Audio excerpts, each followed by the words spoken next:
Hi guys, today we're gonna talk about philosophy. Surprise!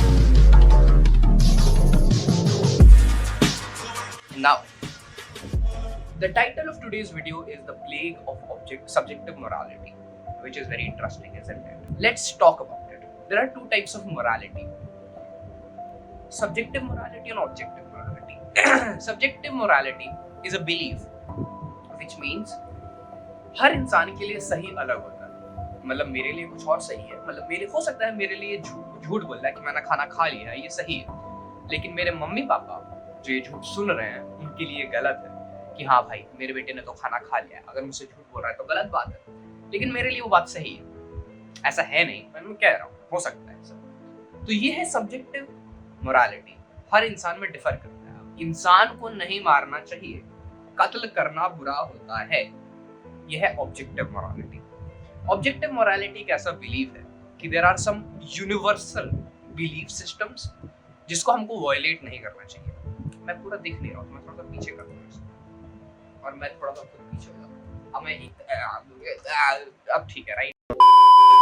And as I'm gonna continue this video, you would understand why I'm bringing this topic up. So intellectuality and creativity has a tendency to be isolated. ऐसा क्यों कह रहा हूँ? क्योंकि intelligence और creativity बहुत meticulous task होता है। You cannot do it with being surrounded by people. You cannot do it with bias. And people who are truly intellectual and creative, history has proven it, scientific research has proven it, that they are, as compared to other people, just generally more lonely. They are alone rather than.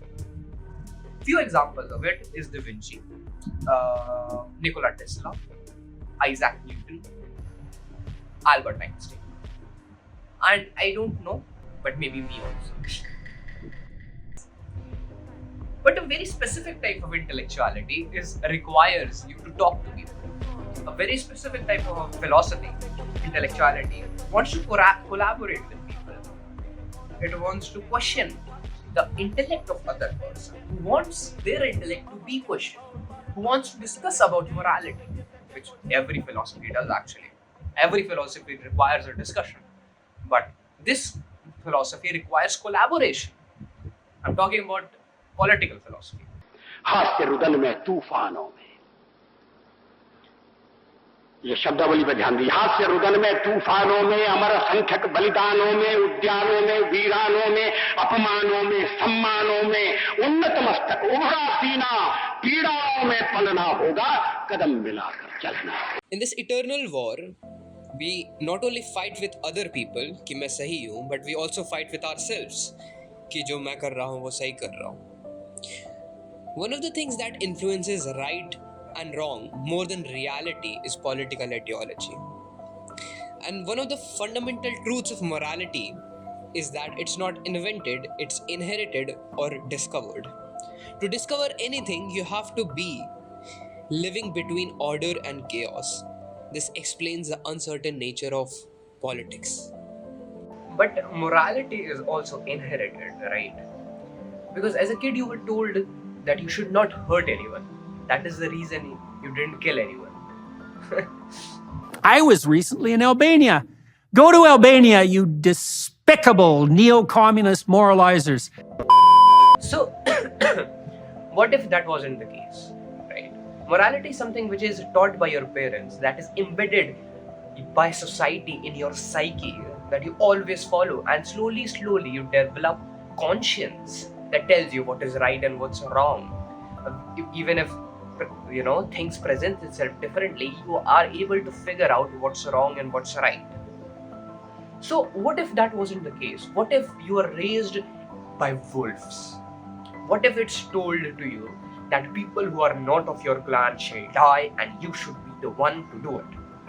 Well, you can say that would be horrible, and that would be 100% right. Yeah, that's horrible.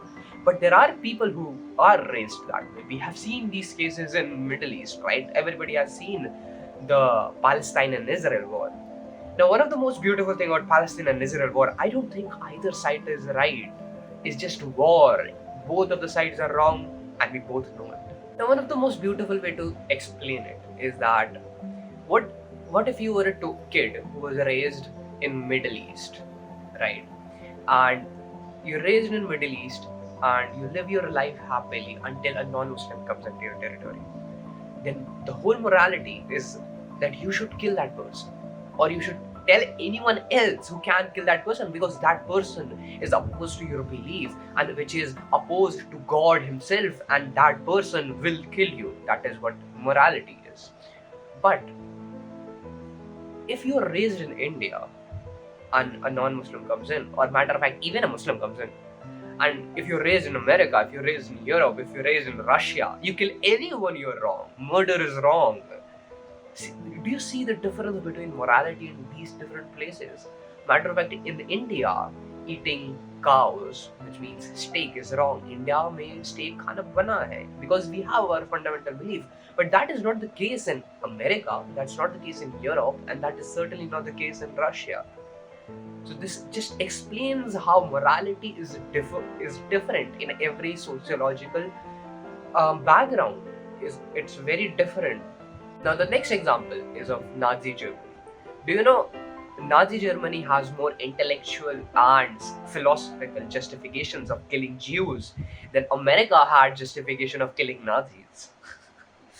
So the thing is that it's either wrong or right. We always have a justification for it. This is the reason we justify our wrongdoings. This is the reason we hindsight our right doings. If we are moral, then we are just, the hero that does everything correctly. So, I'm not going to take my credit, but yes, I did this right. But if we are wrong, we try to justify that, how we are a victim, how society, killed us, and how society has exploited us. And this is just the way morality works of an immoral person, of a person who isn't alive, a person who doesn't think for himself. But you and I, my friend, we are different. We can bypass this hellhole and be free by using the best gift given to us by nature, which is brain and mouth. And we can have a dialogue. This is what we are having right now.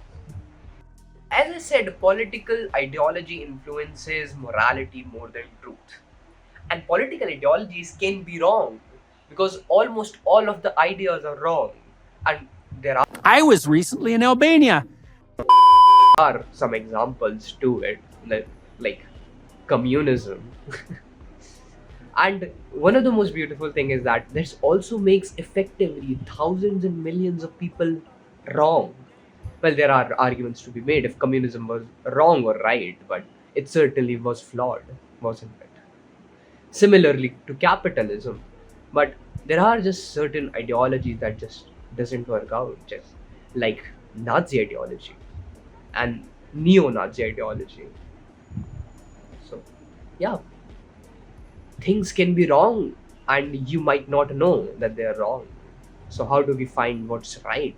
How do we find what is the common ground to walk on? How do we know that what we are doing is what is acceptable by humans? How do we know that we are walking on the road to God?